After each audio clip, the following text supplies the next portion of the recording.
Rahul sir, ये मैं चीज आपसे भी समझना चाहूंगा। राजस्थान तो क्षेत्रफल के लिहाज से सबसे बड़े सूबों में से एक है सर, 3,42,000 वर्ग किलोमीटर का एरिया, लेकिन मुख्यमंत्री और उप मुख्यमंत्री दोनों चुने जाते हैं 100 किलोमीटर के दायरे में। क्या इससे कहीं कोई नाराजगी की संभावना नजर आती है, या आपको लगता है कि बीजेपी ने यह मिथक तोड़ दिया है? मैं उत्तर प्रदेश से आता हूं, पश्चिमी उत्तर प्रदेश से आता हूं, मुख्यमंत्री भी और 2 डिप्टी सीएम भी, तीनों में से कोई भी पश्चिमी उत्तर प्रदेश का नहीं है, लेकिन उसके बाद भी बीजेपी की क्लीन स्वीप है।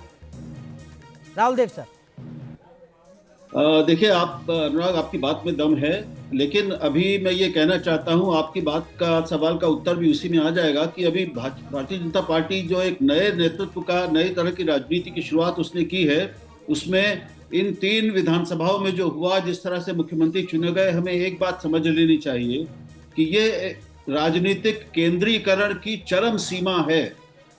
अब राज्यों के विधायक दल का कोई मतलब नहीं रह गया है। उनकी इच्छा, विधायकों की इच्छा, विधायक किसको मुख्यमंत्री बनाना चाहते थे, नेता चुनना चाहते थे, इन बातों का कोई मतलब नहीं है। ठीक है, हम जानते हैं ये बिल्कुल नए जो चेहरे हैं, ठीक है, समझ सकते हैं। राहुल सर माफ कीजिए, आपको रोक रहा हूं। शपथ ग्रहण की तारीख का ऐलान हो चुका है। 15 दिसंबर को राजस्थान में मुख्यमंत्री के तौर पर भजनलाल शर्मा शपथ लेंगे।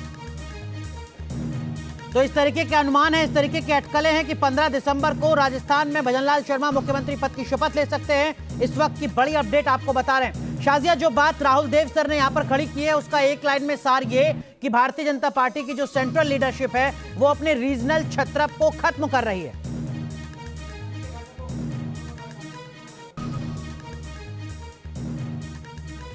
बहुत सारी लोग बहुत तरीके से इसका विश्लेषण करेंगे, अलग अलग इसमें अटकलें लगाई जाएंगी, अलग अलग इसको देखा जाएगा, लेकिन मुझे लगता है कि पूरा विधायक दल की अनुमति के साथ और उनके और वसुंधरा राजे जी की सहमति के साथ एक ऐसे नाम पर हम लोग जुट हैं जो एक नया नाम है, और मुझे लगता है बहुत ही कर्मठ, जुझारू और एक बहुत ही होनहार नया सीएम नई ऊर्जा के साथ आएगा, राजस्थान में की कमान संभालेगा, और अब तक जो कुछ भी हो रहा था भ्रष्टाचार के तौर पर या नारी अपमान के तौर पर, उस पूरे लॉ एंड ऑर्डर की स्थिति को ठीक करेगा। और राजस्थान के लिए बहुत बड़ी खुशखबरी है, पूरे देश के लिए, कि एक नए चेहरे को मुख्यमंत्री बनने का मौका मिला है। महिमा सिंह, 2019 के लोकसभा चुनाव में भारतीय जनता पार्टी ने राजस्थान में 25 में से 24 सीटें जीती थी। बीजेपी की कोशिश रहेगी कि उसी तरीके का जो नतीजा है वो 2024 में भी दिखाई दे। आपको लगता है कि आपके पास भी वक्त बहुत कम बचा है एक मजबूत विपक्ष के तौर पर राजस्थान में साबित करने के लिए खुद को?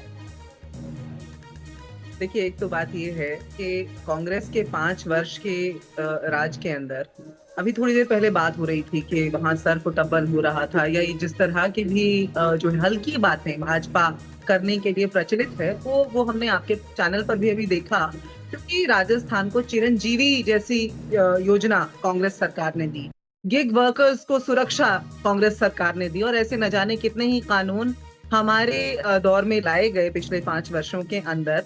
और अभी जब भाजपा की सरकार बनी भी नहीं है ठीक से, हम सुनने लग गए हैं कि वहां बिजली के दाम बढ़ाए जाने वाले हैं। हम तो निःशुल्क बिजली देते रहे राजस्थान की जनता को पिछले 5 वर्ष बड़े सुचारू रूप से सरकार चलाते हुए, लेकिन अभी नहीं। मुझे मेरा उत्तर पूरा करने दीजिए, क्योंकि पिछली बार भी आपने टोक दिया था बीच में। एक तो आज ये समझने की आवश्यकता है, जैसा मुझसे पहले वरिष्ठ पत्रकार महोदय भी कह रहे थे, कि राजस्थान में या कहीं पर भी जो पर्यवेक्षक भेजे गए भाजपा के द्वारा, विधायकों का तो डिमोशन कर ही दिया गया है, उनके ऊपर उनको रबड़ स्टैंप बना ही दिया है भाजपा ने। पर्यवेक्षकों का भी कोई रोल समझ में नहीं आता। अभी भाजपा की प्रवक्ता कह रही थी कि वसुंधरा जी का बड़ी सहमति है इसमें। वो सहमति तो उनके चेहरे के भावों से साफ और स्पष्ट नजर आ रही है। वो सहमति कहीं ली गई हो, कोई रायशुमारी की गई हो, ऐसा दिखाई नहीं देता। पैराशूट से नाम को भेज दिया गया है। महिमा, आप अनुभवी प्रवक्ता हैं, आप जानती हैं कि ये सवाल तो कांग्रेस पार्टी पर भी खड़ा होता रहा। इंदिरा गांधी के ऊपर तो लगातार ये आरोप लगता रहा कि उन्होंने जो तमाम कांग्रेस के दिग्गज छत्रप थे क्षेत्रीय, उनको खत्म कर दिया अपनी केंद्रीय राजनीति के चलते। राहुल सर और एनके सर हैं, मुझे करेक्ट करेंगे अगर मैं गलत बोल रहा हूं, लेकिन एनके सर, आपको लगता है? महिमा, मैं आऊंगा आपके पास, आप जवाब दीजिएगा मुझे जरूर।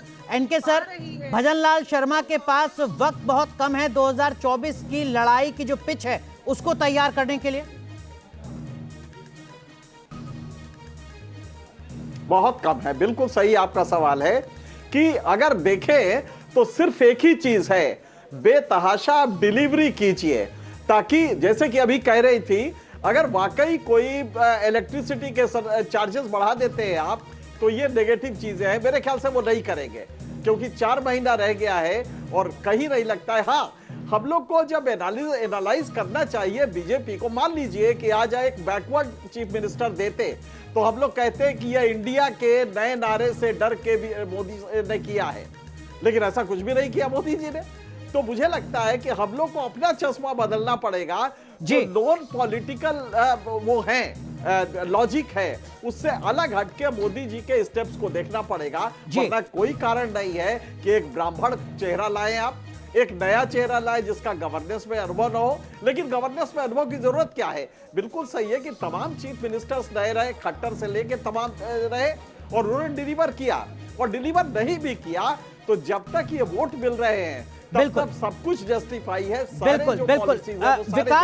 विकास, जब आपने चुनाव मोदी की गारंटी पर लड़ा हो, तो मुख्यमंत्री कौन होगा, उसके पास कितना अनुभव होगा, ये सवाल बेमानी हो जाता है।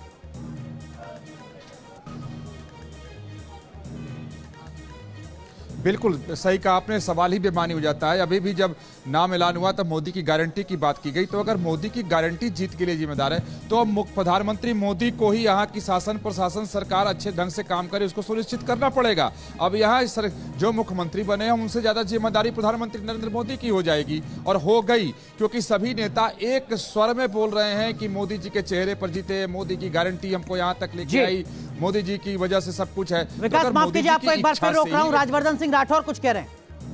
अधीर रंजन अभी दिख रहे थे, लेकिन राजवर्धन सिंह राठौर कुछ कह रहे हैं। चलिए, तो अब जो रिएक्शंस हैं वो आने शुरू हो चुके हैं, जश्न मनना शुरू हो चुका है। वो तस्वीर भी हम आपको दिखा रहे थे, जब जो बीजेपी के तमाम कार्यकर्ता हैं वो जश्न मना रहे थे, मिठाइयां बांट रहे थे, मिठाई एक दूसरे को खिला रहे थे। राहुल सर, आप कुछ कहना चाह रहे थे? राहुल सर, तुमने अनुराग, आपने नाम लिया इमरजेंसी का और इंदिरा जी का, तो मुझे याद आ रहा है दुष्यंत कुमार का एक शेर जो उन्होंने इंदिरा गांधी पे कहा था, एक गुड़िया की कई कठपुतलियों में जान है, आज शायद ये तमाशा देखकर हैरान है। मैं आज के लिए कहूंगा, एक हस्ती की कई कठपुतलियों में जान है, आज शायद ये तमाशा देखकर हैरान है।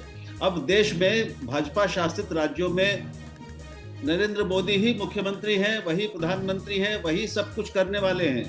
केवल उनके नाम पर ये लोग ये मुख्यमंत्री बनाए गए हैं, और जैसा सब कह रहे हैं कि अब ये, मैंने जब फिर कहा कि ये शक्ति का चरम केंद्रीकरण है, एक ही शक्ति है नरेंद्र मोदी। आप अमित शाह को उनके साथ मान सकते हैं। ठीक है। अब सारे भाजपा राज्यों में और देश में जहां तक केंद्रीय शासन, शाजिया इल्मी हमारे साथ हैं, बीजेपी की प्रवक्ता हैं, आपकी पुरानी सहयोगी हो सकता है, पत्रकार के तौर पर रही हो। शाजिया, ये जो सवाल यहाँ पर राहुल देव सर खड़ा कर रहे हैं, इसका कोई जवाब आप देना चाहेंगे? क्योंकि 3 दिसंबर को भी जो नतीजे आए उसके बाद हमने भी कहा कि Modi is BJP, BJP is Modi, ये तय हो गया। अब जिन मुख्यमंत्रियों के नामों का ऐलान हुआ है उसके बाद इस बात पर और मोहर लगती है, Modi is BJP, BJP is Modi.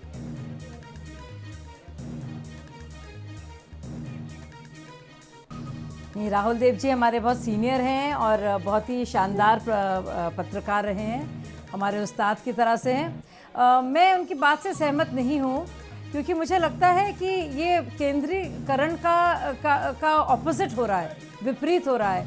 आप देख रहे हैं कि नई लोगों को, नई शक्तियों को, नए व्यक्तित्व को मौका मिल रहा है, तो इससे एक नई दूसरी कतार, तीसरी कतार के नेता उभर के आ रहे हैं, बजाय यही कि वही कुछ लीडर्स जो बिल्कुल सेंटर में होते थे और वही चलाते थे कठपुतलियों की तरह औरों को।